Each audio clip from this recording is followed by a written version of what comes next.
Ka hello alung minklaba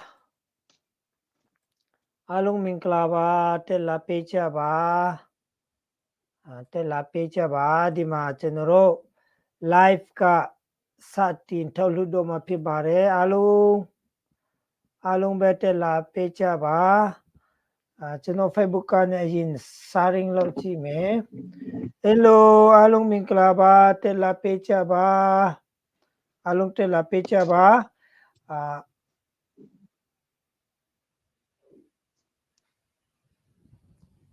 โอเคဆိုတော့အစီအစဉ်အားလုံးမင်္ဂလာပါဒီညတော့ဒီမှာကျွန်တော်တို့မြင်နေတဲ့မတူပီ CDF ကမတူပီ CDF တက်မဟာနိတက်မှု CDF တက်မှုဆီယာနိုင်ဂျွန်ကင်နဲ့ကျွန်တော်တို့အချင်းစီဒလောက်နဲ့သူတို့အခြေအနေကအင်တာနက်ရဒလောက်ပေါ့နော်ကျွန်တော်တို့မြေပြင်အခြေအနေတွေကိုဒီရဆီယာအတွေ့အကြုံဒေါ်လကောင်းပြီးတော့ဟိုဘက်ကအခြေအနေနဲ့ဆီယာတုံးတက်ချက်ကိုကျွန်တော်တို့နောက်ထောင်ပေးတော့မှာဖြစ်ပါတယ်ဆိုတော့အားလုံးဒီညအတွက်ဆီယာကအချင်းပေးပြီးတော့မနေ့စောထပ်ပေးပြီးတော့ဒီလိုမျိုးကျွန်တော်တို့ချင်းပီတူပီတာအားလုံးအတွက်အချင်းပေးတဲ့အတွက်ကြောင့်ဆရာကင်ကိုလက်ထူပဲကျေးဇူးတင်ပါတယ်ခုလိုမျိုးကျွန်တော်တို့ကိုအချင်းလာပေးပြီးတော့ပီတူလူထုကိုလည်းလေးစားစွာဖြင့်မနေ့စောထပ်ပေးပြီးတော့တော့ကုန်းပေါ်မှာတက်ပေးပြီးတော့ဒီအင်တာနက်မရမကထိုက်ပြီးတော့ချင်းလာပေးတဲ့အတွက်ကြောင့်ထူပဲကျေးဇူးတင်ပါတယ်ဆိုတော့စီဦးပထမဆုံးအနေနဲ့ဆီယာကိုမတိတဲ့ဒီကဩစာဘောနော်ဒီလာကြည့်တဲ့မိတ်ဆွေတွေကိုမိတ်ဆက်ပေးနိုင်တယ်လို့ဆရာအနေနဲ့မိတ်ဆက်ပေးနိုင်တဲ့အနေထားလေးကိုအရင်ဆုံးမိတ်ဆက်ပေးဖို့ရန်ကျေးဇူးပြုဖိတ်ခေါ်ချင်ပါတယ်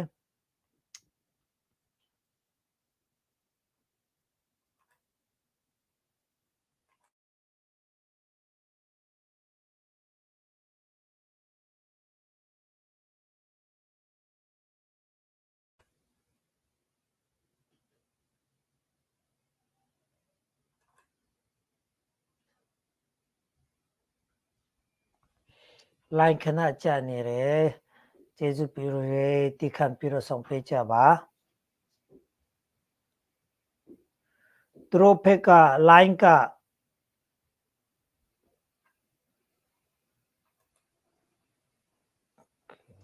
ယ်လိုကြားရလားမသိဘူးကြားပါတယ်ဟုတ်ကဲ့ဆိုတော့ကျွန်တော်ဘက်ကလိုင်းတော့တာကြီးမကောင်းဘူးကြားလိုက်ပြက်လိုက်ဒီဖြစ်မှာဆိုတော့အားလုံးကိုကြိုတင်ပြီးတော့တောင်းပြီး CDF တမန်နဲ့တမန်မူဖြစ်ပါတယ်ဆိုတော့ဒီကျွန်တော်တို့ဒီတော်ထိုင်မှာတော့ခုကျွန်တော်ရှေ့ကဒါတုံးတဲ့နာမည်ကိုအဲ့ဒါနိုင်ဂျွန်ကင်လို့ကျွန်တော်ဒီနာမည်တုံးထားပါတယ်ဆိုတော့ဒီယခုလက်ရှိမတူပီအရေးအခင်းမှာရောဒီမတူပီရဲ့ပြဿနာမကပဲနဲ့ဒီချင်းပြည်နယ်လုံးမှာကျွန်တော်တို့ဒါဆွန်းတမန်ပါဝင်ပြီးမှဒါလုံငန်းတွေရှိတဲ့အတွက်ကြောင့်ဒီ line ကောင်းတဲ့နေရာဒီကျွန်တော်တို့သိအားလုံးတောင်းပန်ချင်တယ်ဆိုတော့နောက်ထပ်မိခွန်းဒီမှာပဲအများကြီးပြန်ပြီးတော့ဆွေးနွေးကြမယ်လို့ပြောချင်တယ်ကျေးဇူးတင်တယ်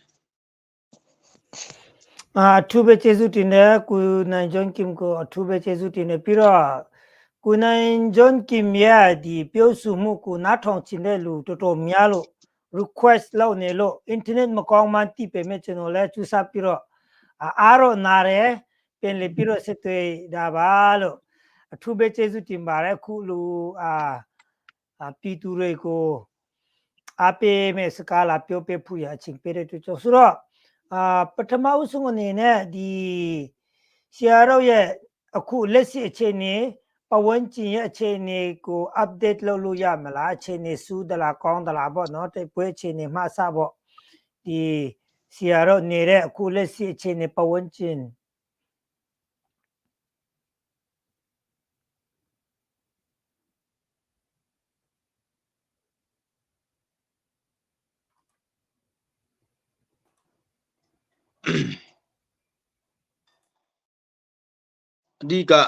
အဓိကဒီကျွန်တော်တို့ဒါနှစ်ခုဖြစ်မှာပေါ့အခြေအနေပေါ်မှာကျွန်တော်တို့ပြန်ပြီးတော့သုံးသပ်မယ်ဆိုတော့ဖြစ်ဒီပထမကဒီကျွန်တော်တို့ loss ဖြစ်နေတဲ့မတူပီ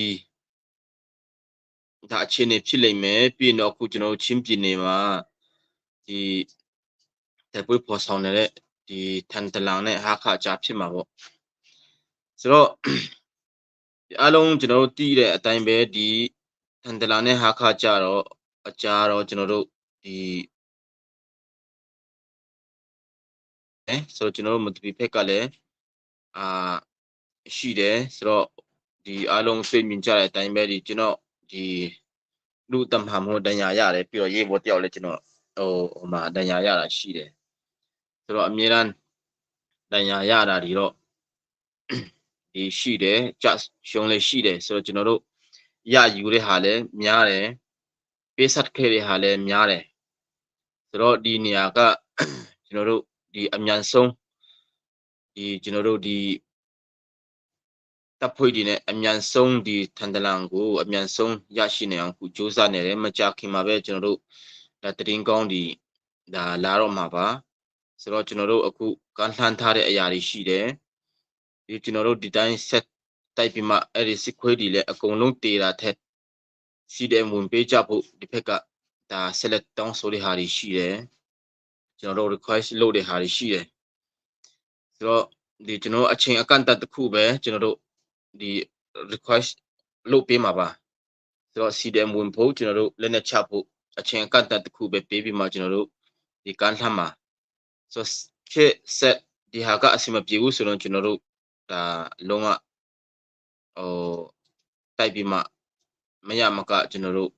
ရယူနေအောင်ကျွန်တော်တို့လှုပ်ဆောင်သွားတော့မယ်ဆိုတော့တိတ်မကြတော့ပါဘူးဒါကျွန်တော်လက်သေးဒီG2လက်သေးဒီထန်တလာမြို့ကိုလည်းပြန်ပြီးတော့ရရှိတော့မယ်ဆိုတဲ့ဟာကိုပြန်ပြီးတော့ပြောချင်တယ်ဆိုတော့အဓိကအသေးစိတ်ကတော့ကျွန်တော်တို့ဒီမနေ့ဖြန်ဒါအချိန်တိုင်းတော့ဒီတက်ဆိုင်ရာဌာနကနေပြီးတော့ဒါအားလုံးဒါချပြဖို့ကြည့်လိမ့်မယ်ဒုတိယကျွန်တော်တို့ဒီအခုလက်ရှိမတပီအခင်းချင်းမှာကမတပီအခြေအနေမှာအခြေအနေအဲ့တော့ငြိမ်နေဆိုပေမဲ့တစ်ဖက်ကဒီတက်ရခိုင်တက်တော့ကိုအလုံးရင်တွေပဲရှိပါတယ်ဒီအရာတစ်ခုကမဟုတ်ပဲနဲ့လှုပ်ရှားရှိတဲ့နံပါတ်1ကျွန်တော်တို့အာနာချင်းစနစ်ကိုအမိပြုတ်ချင်မုံရဲ့အတွက်ကျွန်တော်တို့လုပ်နေတဲ့လုပ်ငန်းမှာအတားမဖြစ်အောင်ကျွန်တော်တို့ကဒီဒါဆောင်ရွက်တဲ့ဟာတွေအများကြီးရှိပါဆိုတော့ဒီစစ်ကောင်စီကိုကျွန်တော်တို့ချင်းပြည်ရဲ့ဒီချင်းပြည်နယ်မှာကတနိုင်ငံလုံးမှာဒါကျွန်တော်တို့မရှိအောင်ကျွန်တော်တို့တိုက်ထုတ်နေတဲ့အချိန်မှာနေရာတစ်ခု data တစ်ခုကိုပဲကျွန်တော်တို့အခြေခံပြီးမှတိုက်ထုတ်ရမှာမဟုတ်လို့မှမဟုတ်ဆိုတော့ပထမဆုံးကျွန်တော်တို့ချင်းပြည်နယ်ကိုအရင်ဆုံးလွတ်မြောက်အောင်ကျွန်တော်တို့အနေနဲ့ချင်းပြည်သူပြည်သားအနေနဲ့ဒါစ조사ရမှာဖြစ်တယ်ဒီထဲမှာဒီလိုကျွန်တော်တို့အကြားမှာချင်းပြည်ရဲ့တိုင်းပြည်ကိုဒီချင်းပြည်သူလူထုတွေလက်ထဲမှာပဲရှိတယ်ဆိုဒီလို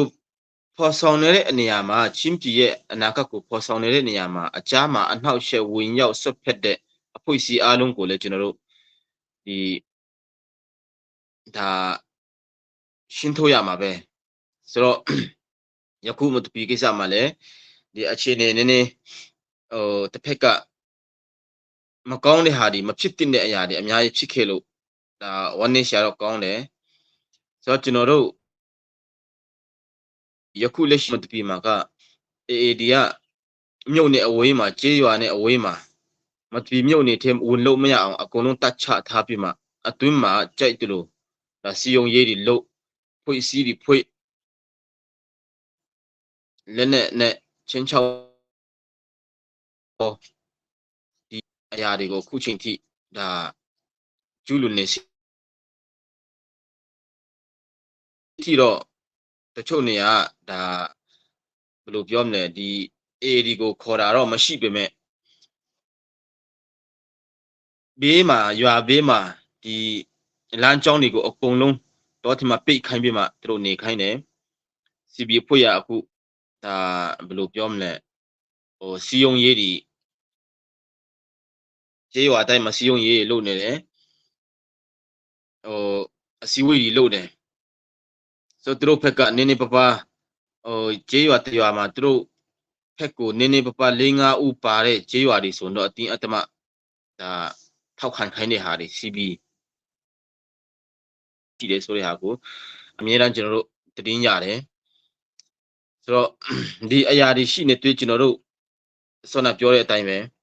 ချင်းပြည်နယ်မှာကျွန်တော်တို့စကားစကင်းစင်ရေးကိုနံပါတ်1ထားပြီးမှချင်းပြည်သူလူထုနဲ့ဒါချင်းပြည်နယ်မှာရှိတဲ့ခုလက်ရှိဒီ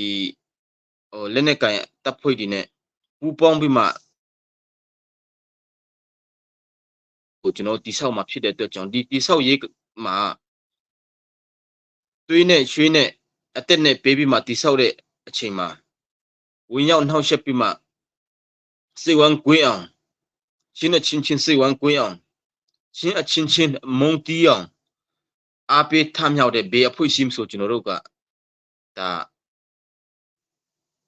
ပြောတင်တဲ့စကားပြောရတော့မှာဆိုတော့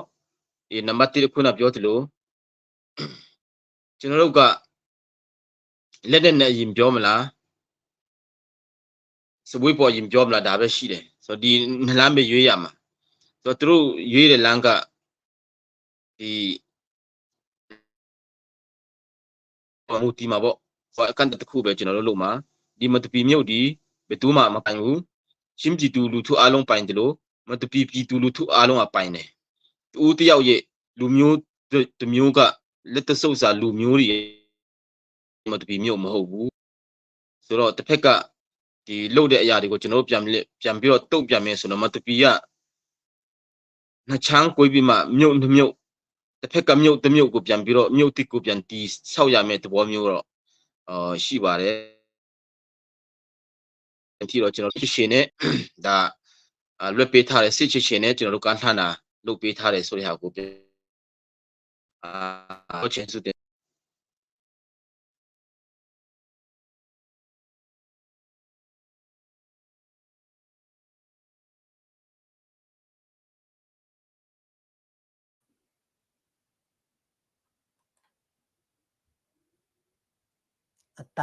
အတန်က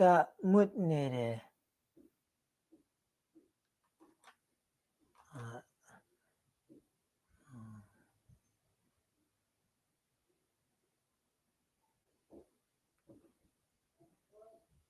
โอเคဆက်ပြောလို့ရတယ်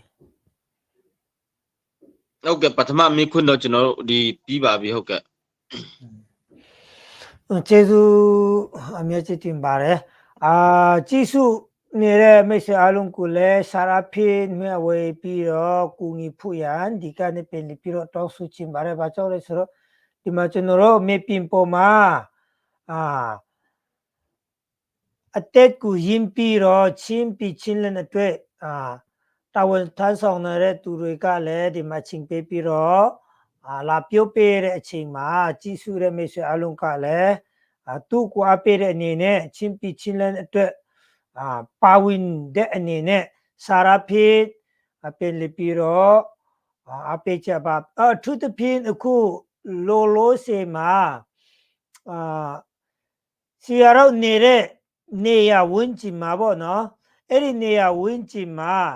the AA တွေရဲ့in R ခတ်မှန်းချေလောက်ပေါ့ပြီးတော့ဒုတိယအနေနဲ့ CB တွေဆိုတဲ့ဖွဲ့တွေကသူတို့ဘယ်အတိုင်းတာရှိတယ်လဲပြီးရင်ဆရာမဒီညပြောပူစိတ်ထဲမှာပြည်သူလူထုကိုမှာချင်တာပဲဖြစ်ဖြစ်ပေါ့နော်အရင်ဆုံးအရေးကြီးတယ်ဆိုတဲ့အချက်ကိုအရင်ဆုံးပြောပေးဖို့ရန်ဖက်ခေါ်ချင်ပါတယ်။ဘာကြောင့်လဲဆိုတော့ internet ကလည်းကြာဆရာတို့ဖက်ကမတေချဘူးအဲ့ဒီတွေ့ကြောင့်ဒီညလည်းပဲဒီဆရာကိုအထူးသဖြင့်အချိန်မဲရအောင်တယောက်တည်းပဲအချိန်များကြီးရပြီးတော့စုံလင်းလင်းဝင်ဟပ်ဖို့ရန်စီစဉ်ထားတာဖြစ်တဲ့အတွက်ကြောင့်အရင်ဆုံးဘက်ကအခြေအနေ AA တွေရဲ့အင်အားအခြေအနေပြီးတော့ CB တွေရဲ့အင်အားအခြေအနေဒါတွေလည်းပြည်သူတွေသိချင်တဲ့ရဖြစ်တဲ့အတွက်ကြောင့်အဲ့ဒါကိုပြောပြနိုင်မလား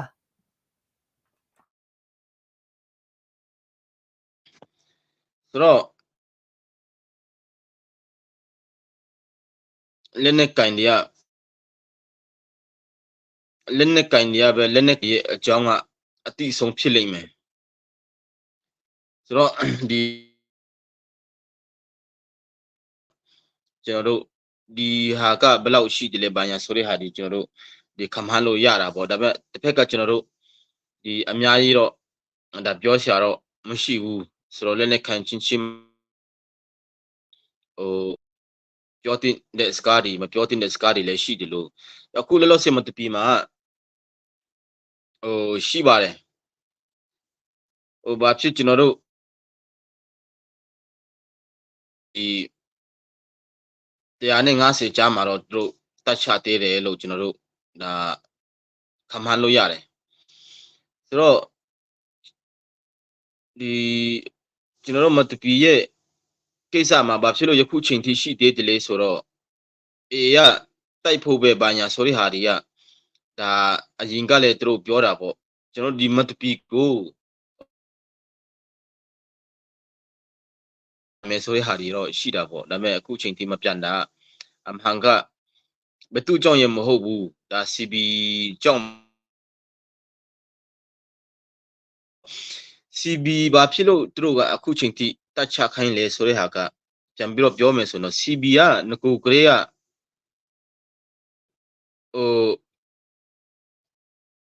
နိုင်တာတော့မဟုတ်ပဲမဲ့အင်္ဂါမှမရှိတာဆိုတော့ရှင်းပြောမယ်ဆိုတော့အဲ့မှာဒီတခြားအဖွဲ့အစည်းတွေကို CB မှာပါတဲ့အဖွဲ့အစည်းတွေအားလုံးကိုကြည့်မယ်ဒီတမျိုးနေလုံးကိုအကုန်လုံးပါဝင်တဲ့တပ်ဖွဲ့မှမပါဘူးဆိုတော့အကုန်လုံးကတပ်ဖွဲ့တွေထဲကသူတို့အဖွဲ့တွေထဲကကိုယ်ပြီးမှဒါဖြစ်လာတဲ့အဖွဲ့အစည်းတွေအလုံးပဲအဲ့လိုဖြစ်နေတော့သူတို့မှာအင်အားကမရှိဘူးသူတို့အင်အားနဲ့ဘယ်စခါမှတိုက်လို့မရဘူးရှင်းပြောမယ်ဆိုတော့အဲ့ဒါကိုဘယ်တပ်ဖွဲ့မှသူတို့လို့မရတဲ့အခြေအနေမျိုးသူတို့ရဲ့အားနည်းချက်ကိုသူတို့သိတဲ့အတွက်ကြောင့်ဒါအေးကိုသူတို့အခိုင်အမာဒါဘာခေါ်ထားတာဖြစ်တယ်ဆိုတော့ဒီမဟာမိတ်ရေဆိုပေမဲ့ကျွန်တော်တို့ကဒီတစ်ဖက်ကပြန်စဉ်းစားမယ်ဆိုတော့မဟာမိတ်ဆိုတာကကျွန်တော်တို့ဒီမဟာမိတ်ရဲ့စီမင်းစည်းကလည်းအတိုင်းတာတစ်ခုတော့ပြီးမှသူတို့လှုပ်လာတဲ့ကိစ္စတွေကသူတို့မှသူတို့ယုံကြည်ချက်မရှိလို့သူတို့မှသူတို့ကိုချထောင်းနဲ့ကိုချထောက်ပေါ်ကိုရက်တည်နိုင်တဲ့အစွမ်းမရှိတဲ့အခါကျတော့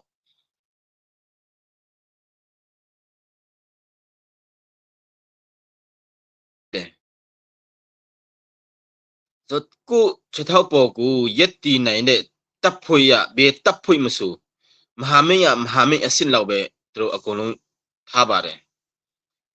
ဆိုတော့ဒီအဲ့ဒီထဲမှာပြန်ပြီးတော့သုံးသပ်မယ်ဆိုတော့အရင်ကပထမဆုံးအေကိုမဟာမိတ်လုပ်တယ်ဒါပေမဲ့မင်းတပ်ရဲ့စီမင်းစည်းကနဲ့မင်းတပ်ကဒီအေခေါ်ပြီးမှ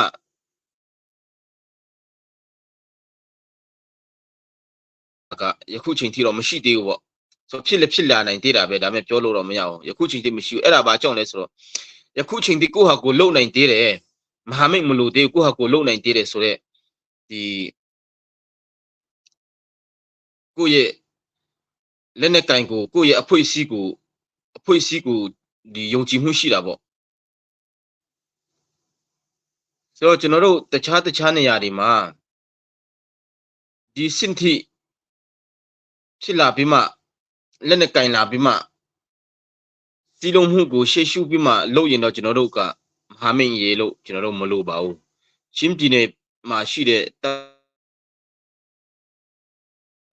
ဒီဟာတွေနဲ့ကျွန်တော်တို့ဒါတကယ်လို့စီလုံးနဲ့လုံနိုင်ရင်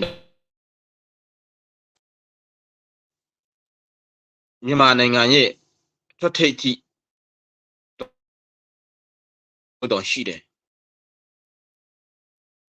ဆိုယခုချိန်ထိကျွန်တော်တို့သူများတပ်ဖွဲ့ဒီလို့ဒါ ERO အဖွဲ့အစည်းအင်အားတောင်းနေလက်နဲ့ခရန်အများကြီးပိုင်ဆိုင်တဲ့ ERO အဖွဲ့အစည်းတွေထက်တောင်မှကျွန်တော်တို့ချင်းတွေကတော်တော်လေးဒီအာနာချင်းစနစ်ချုပ်ချရေးမှာအရင်ကတော့တနိုင်ငံလုံးအတိုင်းအတာမှာကြည့်ကောင်းယခုချိန်ထိကြည့်မယ်ဆိုရင်တော့ဒါထိတ်ကိုရောက်နေဆိုတော့ကိုယ့်ရဲ့ယက်တီချက်ကိုအားမရလို့ကိုဟာကိုစိတ်မချတော့ဘူးဆိုတဲ့နေရာမှာမဟာမိတ်ကိုခေါ်ပြီးမှအိမ်သေးထိဂရင်ပေါ်ထိမဟာမိတ်ကိုခေါ်ပြီးမှချစ်ချင်းအသေးစိတ်ကိုချပြတဲ့အဆင့်ရောက်သွားတဲ့ဟာကတော့ဒါတော်တော်လေးတစ္ဆာဖောက်လို့ကျွန်တော်တို့ဒါခံယူလို့ရတယ်ဒါပွန့်လင်းပြောတာအဲ့တေတယောက်ကိုအိမ်နီးနာအဲ့တေတယောက်ကိုဘလောက်ပဲတငယ်ချင်းဖြစ်ဘလောက်ပဲပကုံးဖက်ပြီးမှအတူနေလာခဲ့ကြကိုအိတ်ခန်းသေးထိခေါ်လာပြီးဆိုရင်တော့ကိုမှအားနေချက်ရှိတယ်မိသားစုမှလည်းဒီအချင်းချင်းပြဿနာဖြစ်မှာပဲဆိုတော့ကျွန်တော်တို့ဒါစီမင်းစီကန်ဆိုရဟာအကုန်လုံးရှိ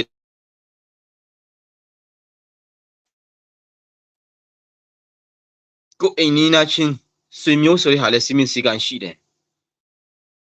ဆိုတော့ယခုဖြစ်ပြနေတဲ့အရာကတော့ကိုဟာကိုလုံးဝစိတ်မချတော့လို့ကျွန်တော်ရဲ့အိမ်တွင်းကိစ္စအားလုံးကို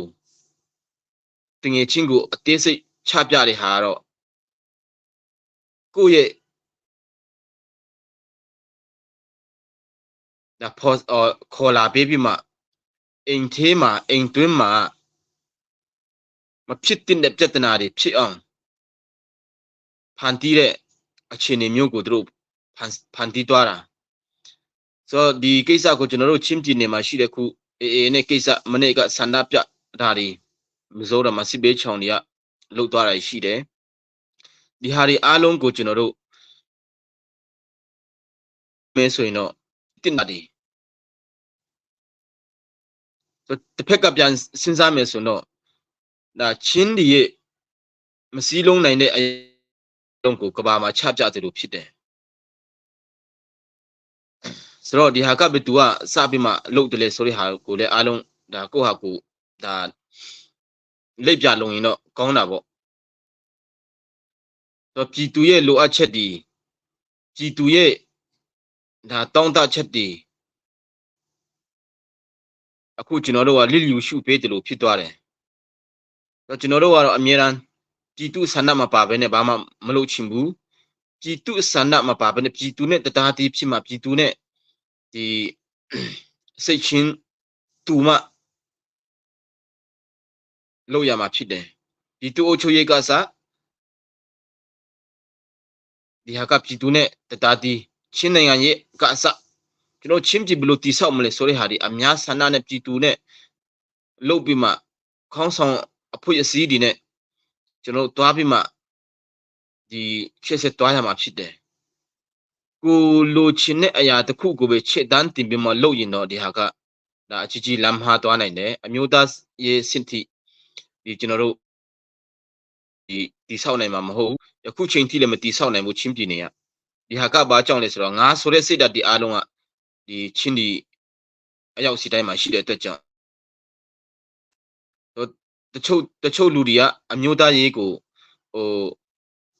အမျိုးသားရေးဆိုပြီးတော့ပါစက်နဲ့ပြောမှလူမျိုးရေးလုပ်တယ်ရှိတယ်ချင်းမှာတော့ချင်းပါပဲဒါပေမဲ့ကိုယ့်ဟာကိုယ်အမျိုးသားရဲ့စိတ်ဓာတ်လုံးဝမရှိပဲနဲ့လူမျိုးရေးတစ်ခုနဲ့ဒါ data တစ်ခုနဲ့အဖွဲ့အစည်းတစ်ခုအနေနဲ့ခံယူတဲ့ချင်းဒီရှိနေသေးတယ်ဒါကြောင့်ဒီကိုယ့်ရဲ့အမျိုးသားရေးစိတ်ဓာတ်နဲ့လုံးဝဖြစ်လာပြီးမှချင်းပြည်နယ်ကိုတိဆောက်မယ်ဆိုတဲ့စိတ်ဓာတ်မရှိတဲ့ခါကျတော့ဒီမဟာမိတ်တွေခေါ်ပြီးမှဒီကိုယ့်ရဲ့အားနည်းချက်တွေကိုပြန်တွားပြီးမှချပြပေးတယ်လို့ဖြစ်သွားတယ်ဒါကြောင့်ဒီအင်အားကတော့အစောနာပြောသလိုလုံးဝကိုယ့်ဟာကိုတစ်ဖက်ကအများကြီးခေါ်ပြီးမှလုံခြုံရေးအထိယူလာချခိုင်းပြီးဆိုရင်တော့အကူအညီတောင်းပြီးဆိုရင်တော့ကိုအင်အားကဘယ်လောက်ရှိတယ်လဲလုံးဝနောက်ထပ်စခန်းတောင်မှဒီဟာနဲ့တင်းဆိုတဲ့ဟာကအားလုံးကြည်သူအားလုံးဒါသဘောပေါက်ကြမှာပါဆိုတော့ကျွန်တော်တို့ယခုချိန်ထိကျွန်တော်တို့ဒီချင်းကြည်သူပြည်သားအနေနဲ့ပဲကျွန်တော်တို့ဖက်ကတိုက်ပွဲဖော်ဆောင်လာရှိတယ်ဘယ်သူမှမခေါ်ဘူးဆိုတော့တစ်ဖက်ကရောအေးမပါဘဲနဲ့သူတို့ဟာသူတို့ CB နာမည်နဲ့ကိုအေးမပါဘဲနဲ့တိုက်တဲ့စခန်းဘယ်မှာရှိပြီလဲပေါ့ဆိုတော့ဒီလိုပဲစူးစမ်းကြရအောင်ဆိုတော့ကိုယ့်ဟာကိုအားနည်းချက်ကိုတိုင်းပြည်ကိုချပြပြီးမှသူများကိုဒီစင်တီဒါချင်းပြည်နယ်မှာလုံခြုံရေးချခိုင်းတဲ့အဆင့်ထိဖြစ်လာတဲ့အခါဒီဟာတော့ချင်းပြည်သူပြည်သားအတွက်ပေါ်အားလုံးကသိခါကြတယ်ဆိုရဟာကိုပြန်ပြီးတော့ပြောချင်တယ်ဆိုတော့စောနာပြောသလိုပေါ့ကျွန်တော်တို့ဒီကာလမှာကချင်းပြည်နယ်ဘယ်လောက်မှမကြံတော့ဘူးတိမ့်နိုင်ဖို့ကခဏလေးပဲဆိုဒီအချိန်ကြီးကျွန်တော်တို့ကောင်းကောင်းလေးအသုံးချတတ်ရမှာအေးကိုကျွန်တော်တို့ကအဆိုးပြောတာမဟုတ်ဘူးတစ်ဖက်ကအေးကိုကျွန်တော်တစ်ဖက်ကအာနာချင်းစနစ်ကိုဒီအာနာချင်းမင်းအောင်ထိုင်အဖွဲ့အစည်းအားလုံးကိုသူတိုက်ထုတ်ဖို့ဒါသူ့မှာစွန်းစွန်းတမန်ပါဝင်ပေးတဲ့အတွက်ကျေးဇူးတင်တယ်ဒါပေမဲ့အေးရဲ့ရည်ရွယ်ချက်နဲ့အခုအချိန်မှာလက်နဲ့ကင်ပြီးမှတိုက်ပွဲဖော်ဆောင်တဲ့ရည်ရွယ်ချက်နဲ့ကျွန်တော်တို့လက်နဲ့ကင်ပြီးတိုက်ပွဲဖော်ဆောင်တဲ့ဟာမတူဘူးဆိုတဲ့ဟာတော့အားလုံးနားလည်သိတယ်အရင်တော့ကကျွန်တော်တို့ပြန်ပြီးတော့သုံးသပ်မယ်ဆိုတော့အရင်တော့ကဒီအာနာချင်းဒီအာနာမသိန်းခင်ကလေးကဒီအများကြီးတိုက်ပွဲဖြစ်ပြီးမှဒါတနိုင်ငံလုံးတိတာပဲအေးဖြစ်မှအဲ့တော့ကရက်တီတဲ့ကြည်သူဘယ်နှယောက်ပါလဲအေးတေတာကိုအေးကြတာကိုကြည်သူတွေပြောတဲ့ကြည်သူတွေကတနိုင်ငံလုံးမှာ90%လောက်ရှိရနော်ဆိုတော့ယခုချိန်ကပြန်ပြီးတော့ရတိုက်ပွဲဖော်ဆောင်ပြီးမှအာနာသိန်းတနိုင်ငံလုံးကနေပြီးမှအခုဒါ88အရေးခင်းတဲ့ပို့ပြီးတော့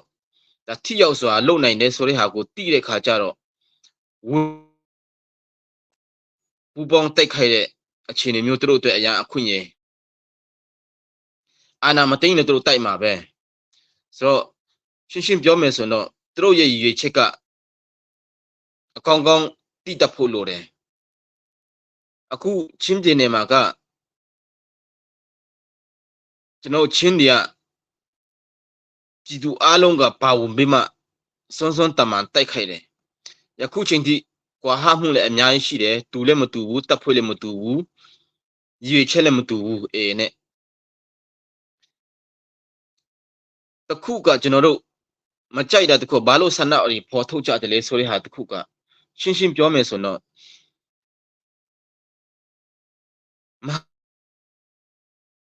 ဒါပေမဲ့အချင်းချင်းကြားမှာပြဿနာဖြစ်လာပြီဆိုရင်တော့ဒီဟာကတော့ဒါရှောင်တင်တယ်ပြီးရင်တော့ ဒီတပ်ဖွဲ့ကောင်းအနေနဲ့ဒီတပ်ဖွဲ့တစ်ခုအနေနဲ့ပေါ့ ERO တစ်ခုအနေနဲ့ဒီဟာဒီကတိုင်းရင်းသားအချင်းချင်းမှာဖြစ်လာနိုင်တဲ့ပြဿနာကိုတော့ဒါရှောင်ရှားတင်နေပေါ့ဒီဟာကိုမရှောင်ရှားပဲနဲ့ကျွန်တော်ထေးထေးဝင်ဝင်အလုံးရင်းနဲ့ပြန်ပြီးတော့မဟာမိတ်ကိုအကြောင်းပြုပြီးမှအကြောင်းပြပြီးမှထေးထေးဝင်ဝင်တိုက်ပြီးမှကျွန်တော်တို့ကိုဒါတိုက်ခိုက်လာတဲ့အတွက်ကြောင့်ဒီဟာကပြည်သူအကွာရချင်းဖြစ်တယ်တကယ်လို့မဟာမိတ်ကမဟာမိတ်ဟုတ်ကဲ့ခင်ဗျားတို့အချင်းချင်းမှာဒီလိုပြဿနာဖြစ်တဲ့ခါကျကျွန်တော်တို့မပါဘူးထွက်ပေးလိုက်အေးဒီကိုဘယ်သူမှဆန္ဒပြနေရှာအကြောင်းမရှိဘူး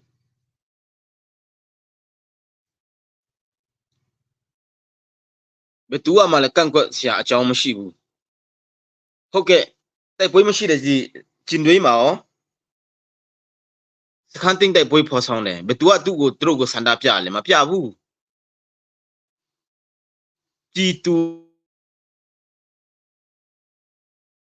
ကြပေါ့ဒီတစ်ဖက်ကကြိုက်တဲ့ဟာဒီကန့်ကွက်တဲ့ဟာဒီရှိတာပေါ့ဒါပေမဲ့နိုင်အောင်ထိန်းနိုင်ပြီးမှဖွဲ့စည်းအများစုကဒီတဘောတူညီချက်နဲ့တွားတဲ့ခါကျတော့ဒီပြဿနာနည်းတယ်မရှိဘူးလို့ပြောရမှာပေါ့ဆိုမတူပီကအဲ့လိုမဟုတ်ပဲနဲ့အချင်းချင်းပြဿနာဒီလောက်ဖြစ်ရတာနဲ့အချင်းချင်းပြစ်ခတ်မှုမှာကျွန်တော်တို့မပါသင့်ဘူးခင်ဗျားတို့ချင်းပြည်နယ်ဒီခင်ဗျားတို့ချင်းဒီလက်ထက်မှာရှိပါတယ်ဆိုတော့အသွေးလေးတစ်ချက်တာဝင်ရင်တော့ကျွန်တော်တို့အေကိုဆန္ဒပြဆရာအကြောင်းလည်းမရှိဘူးချင်းပြည်နယ်နဲ့မောင်းထုတ်ဆရာအကြောင်းလည်းမရှိဘူးသူ့စီမင်းစီကံကျွန်တော်တို့ရခိုင်ပြည်မှာအခုတော့တိုက်ပွဲဖော်ဆောင်မယ်တကယ်တို့လက်ခံမလား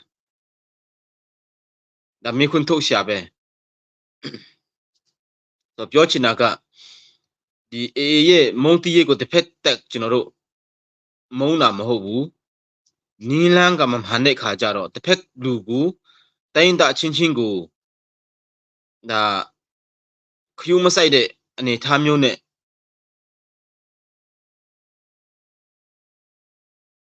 ယခုလေမတပီမှာကျွန်တော်တို့အပြစ်ခတ်ကျွန်တော်ရက်စဲပြီးမှကျွန်တော်တို့ဒီနောက်ဆုတ်ပေးတယ်သူတို့ဆုတ်မလားပြန်မလားစီလုံးမှုတွေအဓိကသူတို့စဉ်းစားပေးမလားဆိုပြီးကျွန်တော်တို့ဒါဆုတ်ပေးရတယ်ဒါပေမဲ့အခုကဘယ်လိုဖြစ်သွားလဲ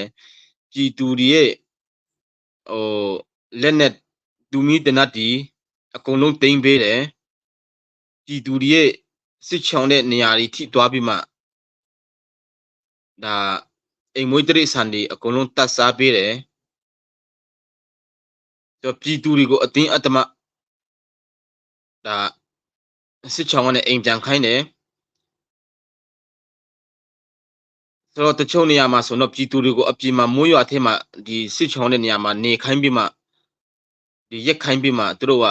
အိမ်ထဲမှာအေးဆေးအဲ့လောက်ထိပြည်သူတွေကိုနှိမ့်ဆက်တယ်အိမ်ပြန်သွားတဲ့စစ်ချောင်တွေကိုအတင်းအဓမ္မအစည်းအဝေးခေါ်ပြီးမှဒီဖက်ပါအောင် ICNC ဖက်ပါအောင်ဒီလောက်ရက်ဒီအကြီးပိုင်းတွေကတိလို့တမင်တက်လောက်ခိုင်းတာလားမတိပဲနဲ့ရှိတဲ့လူတွေကို CB ဖက်ကနဲ့လုံးဝအတုံးချသွားရလားဆိုတဲ့ဟာတွေကတော့အားလုံးကိုဟိုပြည်သူအယောက်စီတန်းရဒါခမန်းလို့ရပါတယ်ဆိုတော့ပြည်သူတယောက်ရဲ့ဆန္ဒကိုအတင်းအဓမ္မလက်နဲ့ဒါဆန္ဒကိုယူနေတယ်ဆိုတော့ကျွန်တော်တို့ကတော်ထန်ရေးကမင်းအောင်ထန်ရဲ့အဖွဲ့အစည်းစစ်သားပဲတော်ထန်တာမဟုတ်ဘူးအာနာချင်းဆိုတဲ့ဟာတော်ထန်တာဖြစ်တယ်ကျွန်တော်အစကတည်းကအာနာချင်းကိုမကြိုက်တော်ထန်နေတာဖြစ်တယ်အာနာချင်းကိုတော်ထန်ရင်နဲ့ကိုကအာနာချင်းပြန်ဖြစ်ရင်တော့ကိုပြန်ပြီးတော့တော်ထန်ကြလိမ့်မယ်ဒီနေ့ကြာရင်တော့ဆိုတော့ကျွန်တော်တို့ဒီမတပီယခုလောဆယ်ကျွန်တော်ဒီမတပီတပ်ဖွဲ့ဖြစ်တဲ့အတွက်မတပီမှာအဓိကကျွန်တော်က တော်ထိုင်းလုံနေရဖြစ်တယ်ထင်းကြောင်းနေရတာဖြစ်တဲ့အတွက်ကြောင့်မတူပီမှာရှိတဲ့စစ်ကောင်စီကိုတော်ထန်ခဲ့တာယခုချိန်ထိဆိုတော့ဒီဟာကနာကအခုကင်းစင်ပြီးနောက်ထပ်အတိအာနာချင်းတွေပြန်ပေါ်လာရင်တော့အဲ့ဒီအာနာချင်းကိုပြန်တော်ထန်မှာပဲအာနာချင်းဆိုတဲ့အခါကျွန်တော်ကိုယ့်ရဲ့လွတ်လပ်ပြောဆိုပိုင်ခွင့်လွတ်လပ်ရွေးချယ်ပိုင်ခွင့်နဲ့ဟိုကျွန်တော်တို့ဖောင်းနေချင်းအဟာအတာဖြစ်ပြီးမှသူမျိုးတစုနဲ့တစုကိုပြအောင်ဒီအချင်းချင်းတဘောကိုနေရာရရှိရဲ့အတွက်ပဲစူးစမ်းနေတဲ့ဘယ်သူမဆိုကျွန်တော်တို့ကိုလူဖြစ်လုတ်တင်တာလုတ်ရတော့မှာဒါကျွန်တော်တို့အစကလေးကမကြိုက်တဲ့စနစ်ဒီပဲ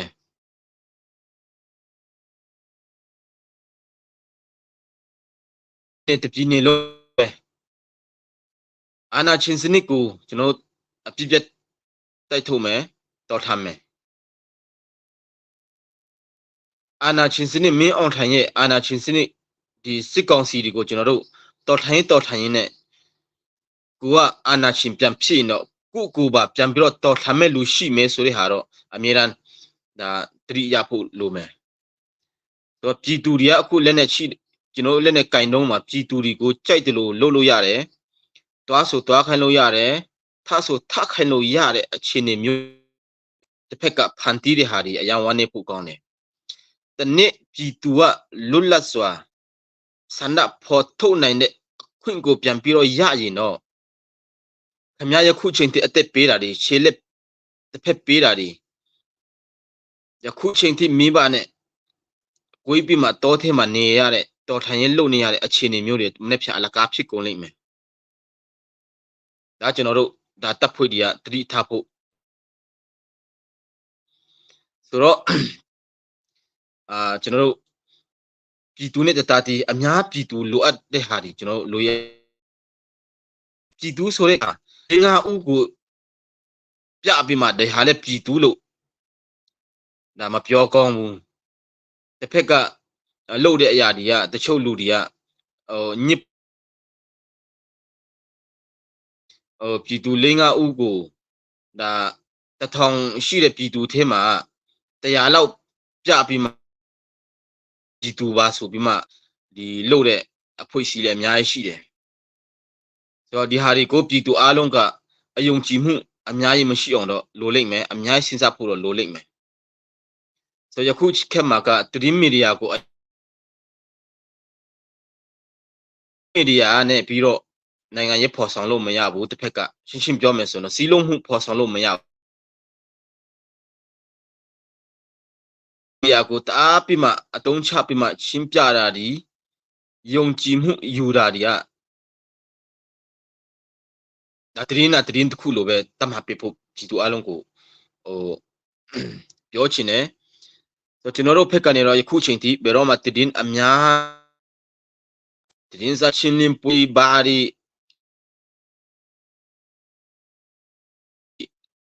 အဓိကမြေပြင်မှာရှိတဲ့တပ်ဖွဲ့စီးလုံးနိုင်ဖို့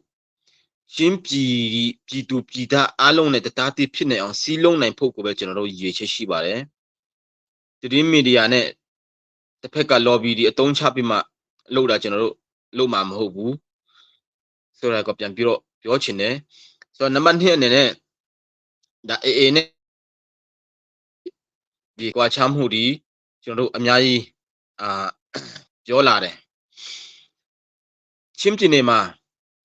မဟုတ်ပဲတနိုင်ငံလုံးမှာယခုလက်နဲ့ ERO ဒီအကုန်လုံးကိုကျွန်တော်တို့ပြန်ကြည့်မယ်ဆိုရင်တော့ဖြစ်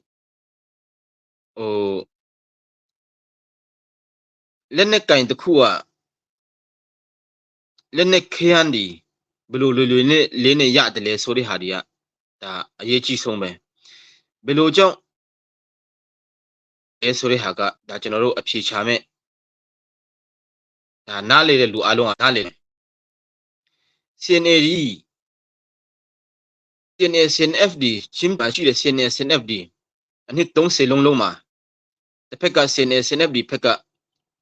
ဒါ100%ရက်တည်ပြီးမှပြောတာမဟုတ်ပြောမှာအနှစ်30လက်နဲ့ကင်မှာဗာတိုက်ပွေးဖော်ဆောင်ဘယ်ဘာကိုဒီအခြေခံပြီးမှအဖွဲ့အစည်းမှုဒီလုပ်တယ်လေဆိုရဲမေခွန်းဒီအများကြီးတို့ထုတ်ကြတယ်အနှစ်30လုံးမှာခမားရော CNF မှာ CNA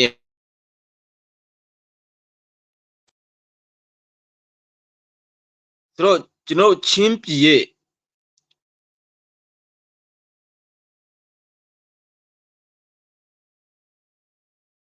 ခံယူထားပြီးဆိုရင်တော့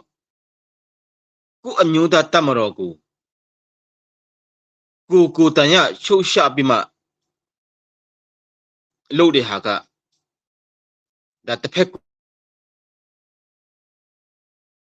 အယုံကြည်အောင်ချင်းပြည်သူပြည်သားအချင်းချင်းကိုစိတ်ဝမ်းကွေးအောင်လုပ်ရက်တွေဖြစ်တယ်ဘလောက်ပါဝင်မှုလုပ်ပေးပြီလဲ CNA ကိုဘလောက်ထောက်ပံ့မှုလုပ်ပေးပြီလဲခမားကိုတန်ရထောက်ပံ့ညက်သားနဲ့ပါဝင်ညက်သားနဲ့သူတို့မှမလုပ်ပေးနိုင်ဘူးဆိုရင်တော့ဖြစ်ကျွန်တော်တို့အပြစ်ဒီလုပ်ရတယ်ဆိုယခုချိန်ထိ CNA ကဗာမွေးဆွာရောင်းပြီးမှလက်နဲ့တလက်ဝေတဲ့ဟာရှိတယ်လား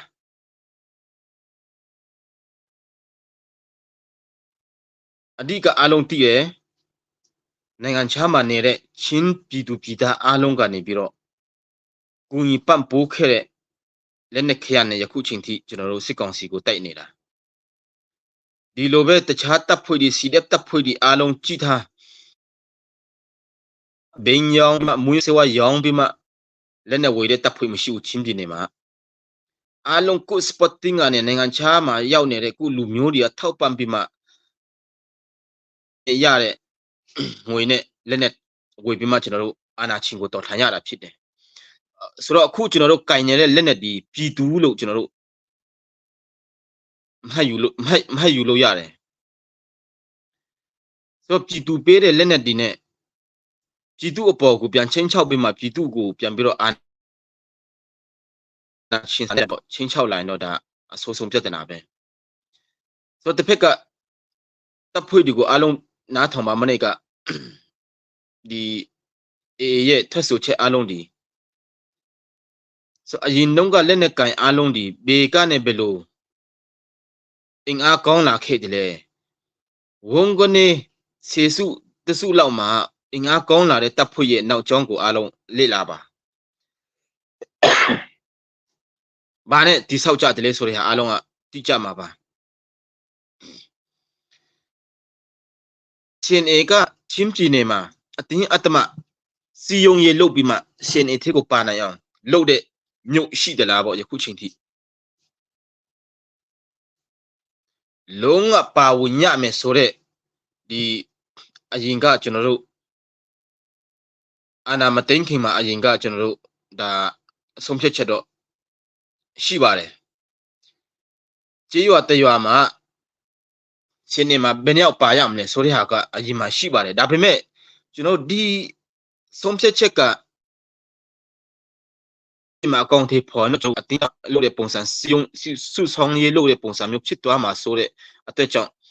တကယ့်မြေပြင်မှာလက်တွေ့ကြမလုပ်နိုင်တဲ့ဟာတွေအများကြီးရှိတယ်ဆိုတော့ကတကယ်လို့ကျွန်တော်တို့အင်အားတောင့်တင်းစေချင်နေဆိုရင်တော့ကျွန်တော်တို့ကဲလုပ်မယ်လှုပ်ရှားရှိတယ်လုပ်မယ်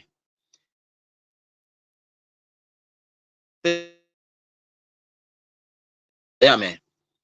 ဆိုတဲ့မူကိုကျွန်တော်ချလိုက်လို့တကယ့်လက်တွေ့ကိုလုပ်ရင်တော့ခမားတို့လိုချင်တဲ့ပြောတဲ့ချင်းပြည်နယ်မှာကတနိုင်ငံလုံးမှာတော့တပ်ဖြတ်လို့ရတယ်အတင်းအတ္တမလုပ်လို့ရတယ်အတင်းအတ္တမလုပ်ချေးဆိုတော့လုပ်လို့ရတယ်ဆိုတော့ CNA ကတစ်ဖက်ကဟိုဖက်ကိုတားကြီးပါမှပြောတာမဟုတ်ဘူးအရှိတရားကိုပြောတာယခုချိန်ထိ CNA ကဘယ်မှာလဲအတင်းအတ္တမလူစုဆောင်ရဲလုပ်ပြီးမှခေါ်ပြီးမှတင်တန်းပေးလူရှိသလားအခု CNA တပ်ဖွဲ့မှာပါတဲ့လူအားလုံးကိုတယောက်ချင်းမဲကြည့်လိုက်ဘာကြောင့်ဝင်တယ်လဲလို့မဲကြည့်လိုက်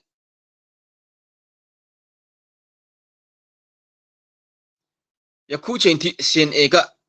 မြို့နယ်တိုင်းမှာရောစက်ကြီးဘလောက်ကောက်ပြီလဲ ဒီအတ္တမကောက်တာတွေဘယ်လောက်ရှိပြီလဲဆိုတော့ရှင်နေရစီးပွားရေးလုပ်ပြီးမှ